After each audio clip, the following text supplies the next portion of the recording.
नहीं हम लोग, अरे हम लोग फौज हैं, हम लोग बैठो बैठो, हम लोग फौज हैं, बैठो बैठो, बच्चे हम लोग फौजी हैं, कुछ नहीं करेंगे आपकी सेफ्टी। जम्मू कश्मीर के पहलगाम में हुए आतंकी हमले में ईशान्या के पति शुभम द्विवेदी की गोली मारकर हत्या कर दी गई। शुभम हाल ही में शादी के बाद परिवार के साथ घूमने गए थे। 12 फरवरी 2025 को शुभम और ईशान्या की शादी हुई थी, जिसके बाद दोनों परिवार मिलकर घूमने निकले थे। खुशियों से भरा ये सफर मातम में बदल गया है। हमले की खबर के बाद फतेहपुर जनपद के खागा कोतवाली क्षेत्र स्थित ईशान्या के मायके में कोहराम मच गया है।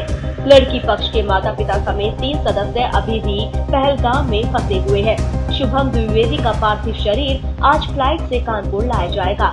बीजेपी नेता और मृतक के चाचा अखिलेश पांडे ने घटना की पुष्टि करते हुए बताया कि पूरा परिवार इस त्रासदी से सदमे में है। देखिए, 18 तारीख को पूरे बेटी की तरफ से हमारे राजेश भैया मेरे भाई हैं, तो 4 सदस्य हैं, 2 बेटियां और पति पत्नी, 4 लोग हो गए हमारे पांडे परिवार की तरफ से, और शुभम के परिवार से 7 लोग हो गए।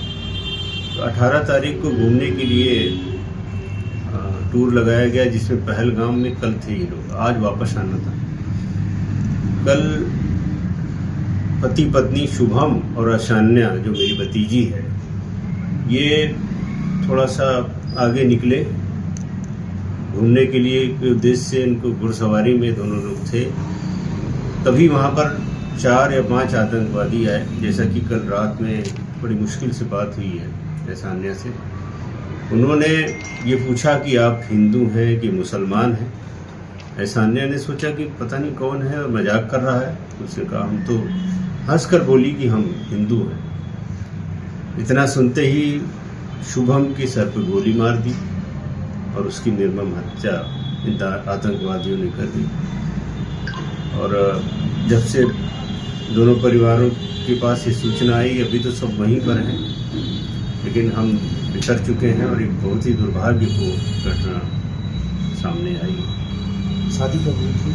शादी 12 फरवरी को, अभी 2-2.25 महीने हो रहे हैं शादी हुई थी, और शादी के बाद घूमने का ही प्लान दोनों परिवारों ने बनाया था, उसी में गया था। प्रधानमंत्री ने जैसे कहा कि मौके पे वो स्वयं आएंगे और इस तरीके की घटना को लेकर के उनको मुंह तोड़ जवाब दिया जाएगा, कोई भी आतंकवादी बचने नहीं पाएगा, उसको किस तरीके से देख रहे हैं? इसकी आवश्यकता है, क्योंकि अभी तक ये सोचा जाता था कि जम्मू कश्मीर में काफ़ी हालात सुधरे हैं, लेकिन इस घटना ने बता दिया है कि अभी बहुत कुछ आवश्यकता है और बहुत बड़ी कार्रवाई की आवश्यकता है। नहीं तो जो निर्दोष लोग हैं, जो घूमने के लिए गए थे, भारत का एक हिस्सा है, वहाँ पर ये स्थिति होगी कि आदमी जाने से डरेगा, तो बड़ी दुर्भाग्यपूर्ण बात है। उसको देखना पड़ेगा मोदी जी को भी, सरकार को। क्या एक बार फिर से सर्जिकल स्ट्राइक की जरूरत पड़ रही है भारत को? अब मैं इस दुख की घड़ी में कोई बात ऐसी नहीं कह पाऊँ, मुझे क्षमा करिएगा, मैं बोलने की मैं असमर्थ हूँ, क्योंकि दुख की घड़ी है, वो बहुत बड़ी कार्रवाई की आवश्यकता है। बात सही कहते हैं।